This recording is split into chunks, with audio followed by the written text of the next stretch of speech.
ആവേഴഞ്ചാന്തോട്ടിൽ കാണാതായ തൊഴിലാളി ജോയിയെ കണ്ടെത്താനുള്ള രക്ഷാദൌത്യം തുടരുകയാണ്. തെരച്ചിൽ 30 മണിക്കൂർ പിന്നിട്ടിരിക്കുന്നു. MG പ്രതീഷാണ് ഇപ്പോൾ വിവരങ്ങളുമായി ചേരുന്നത്. പ്രതീഷ്, തെരച്ചിലിന്റെ പുതിയ വിവരങ്ങൾ എന്തൊക്കെയാണ്?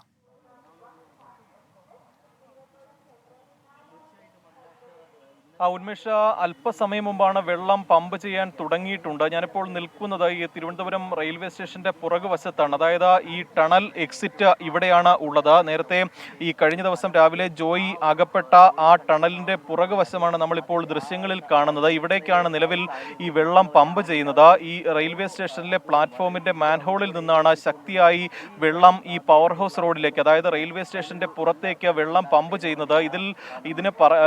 ഇതിലേക്ക് നയിച്ചതിന്റെ കാരണമായി ഫയർഫോഴ്സ് ഉദ്യോഗസ്ഥർ പറയുന്നത് ഏതെങ്കിലും തരത്തിൽ ഈ അകപ്പെട്ട വ്യക്തി ഇവിടേക്ക് വരാനുള്ള ഒരു സാധ്യത കൂടി പരിഗണിക്കുകയാണ് എന്നതാണ്. കാരണം ഈ ടണലിന്റെ ഉൾഭാഗത്ത് വലിയ അളവിൽ മാലിന്യം കെട്ടിക്കിടക്കുന്നുണ്ട്. അപ്പോൾ ഏതെങ്കിലും രീതിയിൽ ഈ അകപ്പെട്ട വ്യക്തി ഈ പുറകുവശത്തേക്ക് പോകാൻ അല്ലെങ്കിൽ ടണൽ കടന്ന് പുറത്തേക്ക് പോകാൻ സാധ്യതയുണ്ടോ എന്നതാണ് പ്രധാനമായും പരിശോധിക്കുന്നത്. അത് ഈ റെയിൽവേ പ്ലാറ്റ്ഫോമിന് സമീപത്തെ മാൻഹോളിൽ ഈ വെള്ളം അല്പസമയം കെട്ടി നിർത്തിയ ശേഷം പിന്നീട് ആ വെള്ളം തുറന്നുവിടുന്ന ഒരു പ്രവൃത്തിയാണ് ഇപ്പോൾ നടന്നുകൊണ്ടിരിക്കുന്നത്. പക്ഷേ അപ്പോഴും ഈ കാര്യമായ ഒരു പുരോഗതി നമ്മൾ ഈ ദൃശ്യങ്ങളിൽ ഉൾപ്പെടെ കാണാൻ കഴിയുന്നില്ല. കാരണം അത്രത്തോളം മാലിന്യം ഇവിടെ അടിഞ്ഞുകൂടി കിടക്കുന്നു എന്നതാണ് നമുക്ക് മനസ്സിലാക്കാൻ കഴിയുന്ന കാര്യം. ചെറിയ ഒരു ഒഴുക്ക് മാത്രമാണ് ഈ വെള്ളത്തിന് ഉള്ളത്. പക്ഷേ നമുക്ക് ആ തുടക്കത്തിൽ കണ്ട ആ ഒരു മാലിന്യങ്ങളൊക്കെ തന്നെ ഇപ്പോഴും ടണലിന്റെ അടിയിൽ തന്നെയാണ്, അടിഭാഗത്ത് തന്നെയാണ് ഉള്ളത്, അല്ലെങ്കിൽ ടണലിന്റെ ഉൾഭാഗത്ത് തന്നെയാണ് ഉള്ളത്. ആ മാലിന്യം ഈ പുറത്തേക്ക് അല്ലെങ്കിൽ എക്സിറ്റ് ടണലിലേക്ക്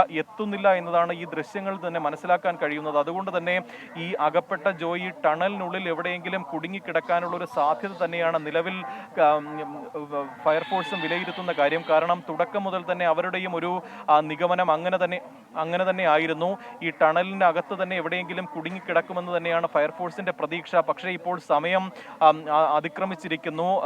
നേവിയുടെ മുങ്ങൽ വിദഗ്ധരുടെ സംഘം വൈകിട്ടോടുകൂടി ഈ അപകട മേഖലയിൽ എത്തുമെന്നതാണ് നിലവിൽ പ്രതീക്ഷിക്കുന്ന കാര്യം. പക്ഷേ ഈ രാത്രിയാവുന്നതോടുകൂടി തന്നെ ഈ രക്ഷാപ്രവർത്തനം തുടരാൻ കഴിയുമോ എന്ന കാര്യത്തിൽ ഒരു സ്ഥിരീകരണം ഉണ്ടായിട്ടില്ല. എന്തായാലും നിലവിൽ ഫയർഫോഴ്സിന്റെ ശ്രമകരമായ ദൗത്യം ഇപ്പോഴും തുടരുകയാണ്. ഇന്ന് രാവിലെ മുതൽ തന്നെ ആരംഭിച്ചതാണ് ഫയർഫോഴ്സിന്റെയും സ്കൂബ സംഘങ്ങളുടെയും രക്ഷാ ദൗത്യം. NDRFന്റെ ഒരു പിന്തുണയോടുകൂടി, സഹായത്തോടു കൂടിയാണ് ഫയർഫോഴ്സ് സംഘം ഇവിടെ രക്ഷാപ്രവർത്തനം നടത്തി വരുന്നത്. പക്ഷേ അവർക്ക് ആ രക്ഷാപ്രവർത്തനത്തിൽ ഒരു കാര്യമായ പുരോഗതി കൈവരിക്കാൻ കഴിഞ്ഞില്ല. അതിന് തടസ്സമായി നിന്നത് പല ഘടകങ്ങളാണ്. ഒന്ന്, ഈ മാലിന്യം അടിഞ്ഞുകൂടുന്ന സാഹചര്യം, ഒപ്പം ഇതിന്റെ ഒരു ഘടന, അതായത് ഒരു വ്യക്തിക്ക് ഇറങ്ങിച്ചെന്ന് പരിശോധിക്കാൻ കഴിയുന്ന ഒരു സ്ഥിതിയല്ല ഈ ടണലിലുള്ളത്. അതുകൊണ്ട് തന്നെ പല ഭാഗങ്ങളിലായി ഇറങ്ങിയുള്ള പരിശോധനയാണ് ഇന്ന് നടന്നത്. ആദ്യഘട്ടത്തിൽ മാൻഹോളിന്റെ മുൻഭാഗത്ത് ഫയർഫോഴ്സ് സ്കൂബ സംഘങ്ങൾ ഇറങ്ങി 50 മീറ്ററോളം പരിശോധന നടത്തി. അവിടെ റോബോട്ടിക് സാങ്കേതിക വിദ്യ ഉപയോഗിച്ച് പരിശോധന നടത്തി. അതിനുശേഷം ഒരു പുരോഗതിയൊന്നും ഉണ്ടാകാത്തതോടുകൂടി തന്നെ ഈ പ്ലാറ്റ്ഫോമിലെ മാൻഹോളിലേക്ക് ഇറങ്ങി പരിശോധന നടത്തി. അങ്ങനെ 2 ഇടങ്ങളിലാണ് ഇന്ന് പ്ലാറ്റ്ഫോമിലെ മാൻഹോളുകളിൽ ഇറങ്ങിയത്. അവിടെ ഇറങ്ങി പരിശോധിക്കുമ്പോഴും ഈ ഒരു പരമാവധി മീറ്ററുകൾ കവർ ചെയ്യാൻ ഇവർക്ക് കഴിഞ്ഞിട്ടുണ്ട്. പക്ഷേ ആ പരിശോധനയിലൊന്നും തന്നെ, അവർ പരിശോധിച്ച ഇടങ്ങളിലൊന്നും തന്നെ ജോയിയെ കണ്ടെത്താൻ കഴിഞ്ഞിട്ടില്ല. അതുകൊണ്ട് തന്നെ സാധ്യമായ എല്ലാ രീതികളും, എല്ലാ സഹായങ്ങളും തേടിക്കൊണ്ടുള്ള രക്ഷാപ്രവർത്തനങ്ങൾ അല്ലെങ്കിൽ അടുത്ത ഘട്ടമായിരിക്കും ഇനി നടക്കാൻ പോകുന്നത്. ഒപ്പം നേവിയുടെ ഉൾപ്പെടെ ഒരു വിദഗ്ധ അഭിപ്രായം തേടിക്കൊണ്ടായിരിക്കും ഇനി മറ്റ് രക്ഷാപ്രവർത്തനങ്ങളിലേക്ക് കടക്കുന്നത്. എന്തായാലും 4 മണിയോട് കൂടിയാണ് നിലവിൽ ഈ വെള്ളം പമ്പ് ചെയ്യാൻ തുടങ്ങിയത്. ഇറിഗേഷൻ വകുപ്പിന്റെ ഹൈ പവറുള്ള പമ്പുകൾ എത്തിച്ചായിരുന്നു നിലവിൽ വെള്ളം പുറത്തേക്ക് പമ്പ് ചെയ്യുന്നത്. പക്ഷേ ആ പ്രവൃത്തി തുടങ്ങി ഒരു 20 മിനിറ്റോട് അടുക്കുന്നു. പക്ഷേ അപ്പോഴും ഈ കാര്യമായ ഒരു പുരോഗതി അല്ലെങ്കിൽ ഒരു വെള്ളത്തിന്റെ ഓവർഫ്ലോ ഒന്നും തന്നെ നമുക്ക് പ്രതീക്ഷിച്ച നിലയിൽ പുരോഗതി ഉണ്ടാകുന്നില്ല അക്കാര്യത്തിൽ എന്നാണ് MG പ്രതീഷ് റിപ്പോർട്ട് ചെയ്യുന്നത്. പ്രതീഷ് തുടരുക. സലീം മാലിക് കൂടി ചേരുന്നുണ്ട്. സലീം, അപ്പോൾ ഓരോ മേഖലകളായി തിരിച്ചുള്ള തെരച്ചിൽ അതൊക്കെയും വിഫലമാകുന്നു.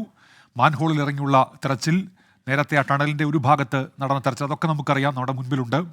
ഇനിയും എങ്ങനെ ഇത് മുന്നോട്ട് കൊണ്ടുപോകാനാണ് അവിടെ ആലോചന നടക്കുന്നത്? സലിം, ഈ നേവി സംഘം എത്തിയാൽ ഇന്ന് തന്നെ അവർ കൂടി ഈ തെരച്ചിലിന്റെ ഭാഗമാകുമോ? എന്തൊക്കെയാണ് അതുമായി ബന്ധപ്പെട്ട് ലഭിക്കുന്ന വിവരങ്ങൾ? സലിം.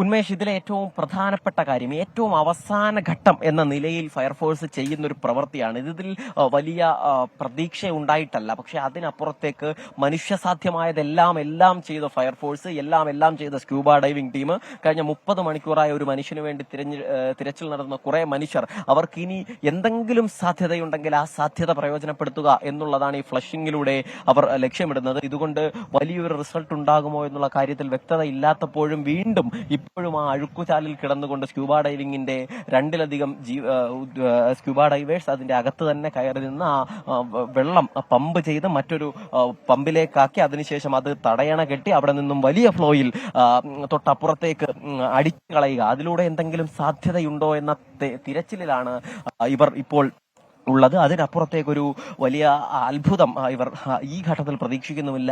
നേവി സംഘമാകട്ടെ, നാവികസേന ഇവിടെ എത്തിയാൽ തന്നെ അവർ ഇനിയും മണിക്കൂറുകൾ 1-2 കൂടി എടുക്കും അവർ ഇവിടേക്ക് എത്താൻ എന്നാണ് അറിയുന്നത്. അപ്പോഴേക്കും ഇരുട്ടുകൂടി വീണു തുടങ്ങും. അങ്ങനെയാണെങ്കിൽ അവർ ഇന്ന് ഈ തിരച്ചിലിന് ഇറങ്ങുമോ എന്നുള്ള കാര്യവും സംശയമാണ്. അങ്ങനെയെങ്കിൽ ഈ തിരച്ചിലിന്റെ ഭാവി എന്താണ് എന്നുള്ളൊരു വലിയ ആശങ്ക ഇപ്പോഴും നിലനിൽക്കുന്നുണ്ട്. അപ്പോഴും ഒരു സമയം പോലും വെറുതെ ഇരിക്കാനാവാതെ അവരെ കൊണ്ട് കഴിയാവുന്നതിന്റെ അതിന്റെ ഏറ്റവും പരമാവധിയിൽ ചെയ്യുക എന്നുള്ള സമാനതകളില്ലാത്തൊരു എഫർട്ട് ആണ് ഇവർ എടുക്കുന്നത്.